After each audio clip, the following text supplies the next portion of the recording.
Hey guys, welcome to the channel. This is the Global Farmer. If you are new here, my name's Acosta Mondia. Today, I want us to talk about the different land measurements that most people have gotten for their farms, that most people have gotten for their gardens. It's important that we understand the different sizes of land that we can actually acquire. So the smallest usually unit of land measurements for agriculture is usually a Lima. So a Lima is land measuring about 2,500 square meters. 2,500 square meters. So in most cases, the general rule of the thumb for a Lima is usually 50 meters by 50 meters. So when you get a land that measures 50 meters by 50 meters, then that is a Lima.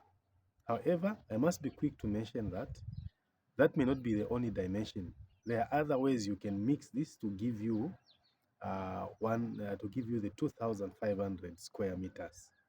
Okay, so a Lima as well can be 25 by 100. Okay, 25 by 100 meters, that is 25 meters by 100 meters. It will still give you a 2,500 square meter. It's possible it can actually be 20 by 125. It will still give you a 50 by 50 or a 2,500 square meters. So there are many dimensions through which you can measure this and you still arrive at a Lima. What is the second one that you need to consider in most cases when it comes to land acquisition? The second one is an acre. Especially for our friends elsewhere, Limas may not be very much talked about, but what people talk about usually is an acre. An acre is land measuring about 4,900 square meter. Okay, 4,900 square meters, that usually constitute what is referred to as an acre.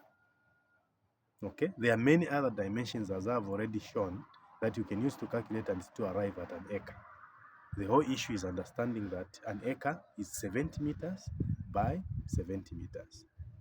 Okay, I'm ready to go to my farm, so I just thought I should share this with you. Apart from an acre, usually one of the biggest sizes that we use to measure land is a hectare. So a hectare is land measuring 10,000 square meters. Okay, land measuring 10,000 square meters, meaning its length is 100 and its width is 100. So it's more of a square in terms of the general measurement. So when you acquire that land, which measures 100 meters by 100 meters, then what you have is a hectare. Okay, this is usually what most agricultural people use to measure productivity and many other things. Okay, so if you are growing your maize, people ask you how many bags or tons do you produce per hectare. This is what they actually imply. Okay, so I wish to state quickly here that there's a relationship between a Lima and a hectare. Okay, so when we measure our 4 Limas, 50 by 50, plus another 50 by 50, that is half an hectare. Okay, so 2 Limas is actually half an hectare. Then when you add these Limas, because when you add these 2 Limas, it will be 50 by 100, so that is half an hectare. However, when you get the 4 Limas and put them together, what you have is a hectare.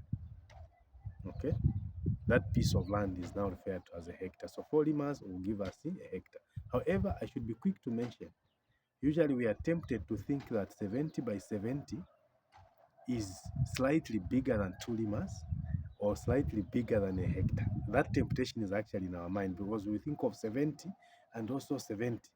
Then it means if I decided to get a 70 by 70, which is an acre, it's better than getting a 50 by 50, two of them. But today I want to counsel you That do not forget that 70 by 70, which is an acre, simply gives you a 4,900 square meters. It's slightly less than half an hectare. That is how interesting this whole mathematics is. So that is less than half an hectare. Therefore, we want to encourage you that where you'd want to get 2 limas, you are better off getting 2 limas than getting an acre, because 2 limas are slightly bigger than an acre, despite it sounding like 70 by 70, like it's closer to 100.